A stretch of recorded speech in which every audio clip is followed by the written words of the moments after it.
तो अंत में हाथ जोड़ते हैं और कहते हैं, पत्नी मनोरमा दे। ब्यूटीफुल पत्नी नहीं मांगी, बड़ा सुंदर शब्द है और मुग्ध कर देने वाला शब्द है। पत्नी मनोरमा दे, मनोरम देना। पश्चिम के सारे विद्वान शीर्षासन कर गए कि मनोरम का मतलब क्या है, और आपको बता दूं कि मनोरम शब्द केवल भारतीय भाषाओं में है और अन्यत्र है ही नहीं। तब ढूंढा गया कि मनोरम का अर्थ क्या होगा, तो अर्थ निकला कि क्षणे क्षणे यद नव रूपम उपैति तदेव रूपम रमणीयताया। हर क्षण जो एक नए एंगल से हमें सुंदर लगे, हर क्षण पत्नी मनोरमा दे। और आगे बड़ा सुंदर मांगा, कोमा लगा दिया और कहा मनोव्रतानुसारिणी, मेरे मन के व्रत के अनुसार चलने वाली देना। आप सोचेंगे कि ये व्रत शब्द का प्रयोग क्यों किया होगा। आप जान लीजिए कि सारा ब्रह्मांड वृत्ताकार है।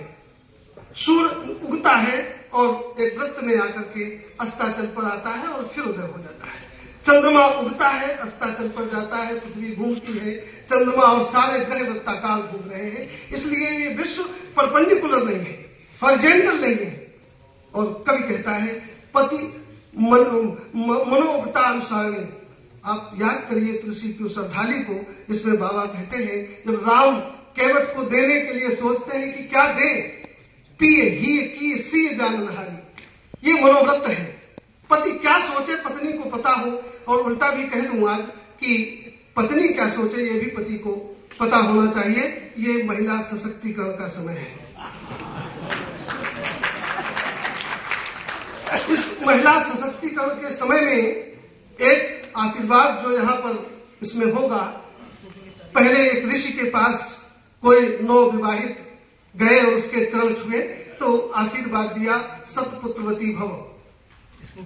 फिर रुका और उसने कहा कि तुम्हारा पति भी तुम्हारा पुत्र हो जाए।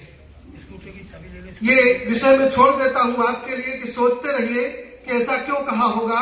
किसी पत्नी से कोई कहे कि तुम्हारा पति भी तुम्हारा अंततः पुत्र हो जाए, मित्रों ये मां की जो तलाश थी मनोवैज्ञानिक उसमें ही उसको ढूंढ लेते हैं। तो उन्होंने कहा पत्नी मनोव्रता अनुसारिणी, और अंत में कहा तारिणी संसार सागरस्य। ये हमारी तमाम माताएं जो यहाँ बैठी, बहनें बैठी हैं, उनके लिए है तारिणी संसार सागरस्य। बहुत महत्वपूर्ण बात ये हिंदी साहित्य के चिंतन से निकल सकता है।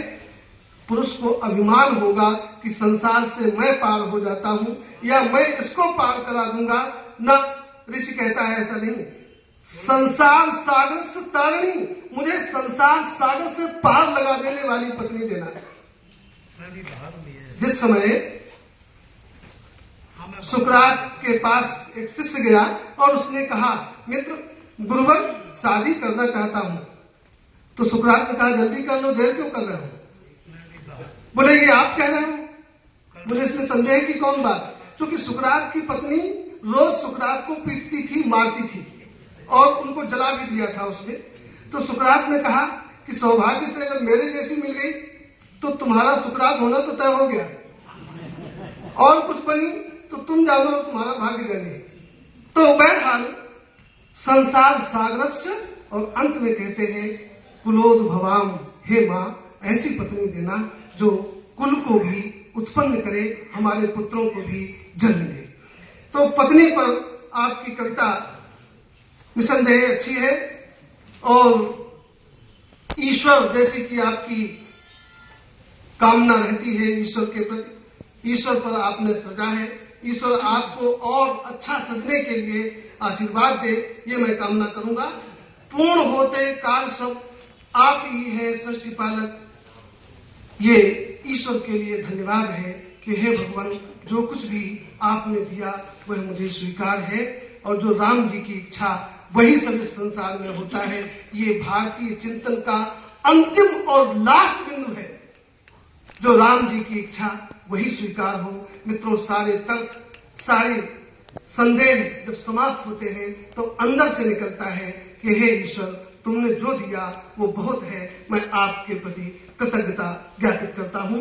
इस कविता में आशीष भाई ने पर्यावरण आपकी चिंता का मूल कारण है और आपने खामोश परिंदे को लेकर के बात की है कि वृक्ष कट रहे हैं और इस कटते हुए वृक्षों को देखकर परिंदे मौत में जा रहे हैं। इन तमाम चिंताओं से आपका मानस भरा हुआ है।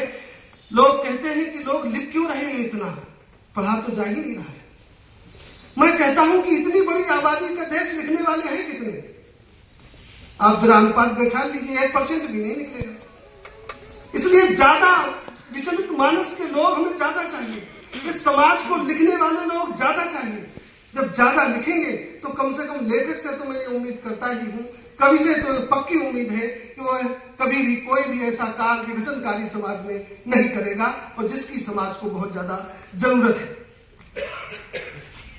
आज के आदमी के संदर्भ में एक सच कड़वा सच, इस पर आपकी बात है कि हमारा लोगों से मिलना आम बात, कुशल क्षेम पूछना महज औपचारिकता, यह और बात पर यह सब यह सच है। सच में जानना कैसे हो कि कोई किस अवस्था में है, ये कवि की चिंता है। हम